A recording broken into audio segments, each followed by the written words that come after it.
Sementara itu, saudara, banjir bandang yang menerjang Desa Payatumpi, Kecamatan Kebayakan, dan Desa Daling, Kecamatan Bebesan, Kabupaten Aceh Tengah, telah mengakibatkan puluhan rumah dan beberapa kendaraan milik warga hanyut terseret arus, serta 4 orang warga korban banjir mengalami luka.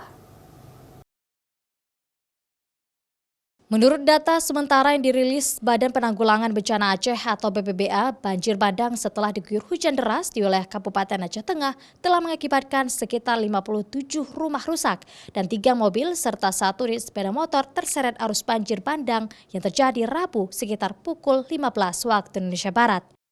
Pasca banjir bandang, akses jalan utama Biren Takengon juga ikut tertimbun material banjir, sehingga akses pengguna kendaraan baik dari arah Takengon tujuan Kabupaten Biren sempat lumpuh total. Namun kini kondisi jalan sudah dapat dilalui kembali setelah dibersihkan dari material longsor Rabu malam. Pasca dilanda banjir bandang, Bupati Aceh Tengah Sabela Abu Bakar langsung turun ke lokasi untuk melakukan penanganan musibah banjir dan meminta warga agar warga korban banjir segera mengungsi ke posko yang telah didirikan di Gedung Sekolah Dasar Payatumpi. Mungkin 11 kakak ya. Jadi dua kampung.